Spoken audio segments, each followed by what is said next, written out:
drugs. Tinobvuma vapinza misending nevanhu vakasiyana-siyana. You end up on zvirwere zvakasiyana-siyana. Vana vasikana vapinza ma-early marriages. You end up makungopara mhosva dzakasiyana-siyana. Makuguma makujeriseni. So ndakukuudzai testimony yangu. Kana mana nditarisa kunokuva dzakapara mhosva yenyu.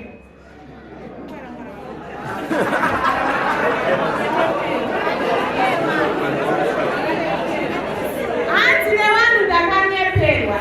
Aiwa, handina kunyeperwa mhosva ndakaita. Mhosva yandakapara yakakonzereswa nenyaya yekuda munhu. Kusada kubva pane munhu. Kuda kuita chakubvira kuti munhu aiwa munhu dzevangu asi munhu dzevaMwari.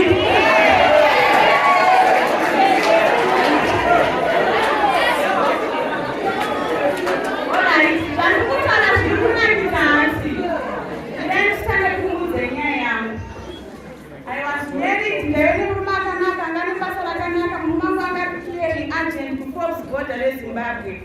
Nandakagara zvakanaka, but one day I went wrong with my husband, me and my girlfriends. So takanetsana tikaramba tichinetsana nenyaya yemagirlfriends. We tried to kuenda kunobatsirwa kwese kwakunofungira kuti kunobatsirwa vanhu. But one day, on the 24 December 2018, takaenda kushopping kwaEdgars, chinoitwa hembe dzeChristmas. But patakasvika ikoko ndakakwanisa kutora mwana wangu hembe. Ini handinokwanisa kutora hembe because I was not happy mumarriage yangu. So patakabva kwaEdgars takasvika kumba patatanga kunetsana. Ndikamuti ko babakela iwewe pamaChristmas hauende kubasa wadii kutora mwana wendinotamba naye Christmas. Kobva ndizotanga ndimendobasa ndopakatangira nyaya.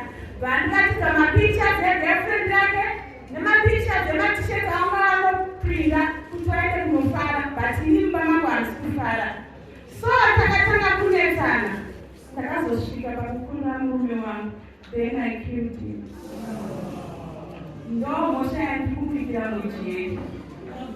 Masikati anoda kutaura kuna mama namadhedhi. Kana une murume kana mukadzi ari kukushungurudza mumba, take your bets and go and live your life to the fullest. Please, musashingirire kushungurudzwa nevarume. Ndapota, musashingirire. Ezvino ndinofira bets, ndakatongwa 18 years. So, gore rino ndere5. Ndakaitira kubvunzinye mwana wangu. Pandakapara mhosva yanongofunga kuti ko mwana wangu achazisara achitiwo dhedhi kunani. Mwana wangu handizivi kuti ari kuti dhedhi kuna ndibva kuti sekuru mbuya kana kutani, but ini ndakaita utsinye.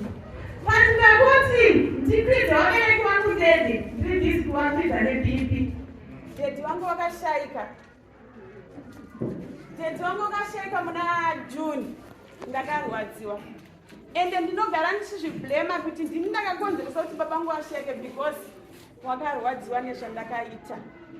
So vanhu vari mudzimba gare zvakanaka, wiriranai, dananai because ndakazvitadza. Tendai Mwari kuti ndakamira panapa ndiri kukuudzai, ini ndakashaya munhu akandiudza. Plus musandichiwe ndakamira panapa, ndakageza ndakachena. Jeri rinorwadza, jeri rinorwadza. So stay away from crime. Be safe always.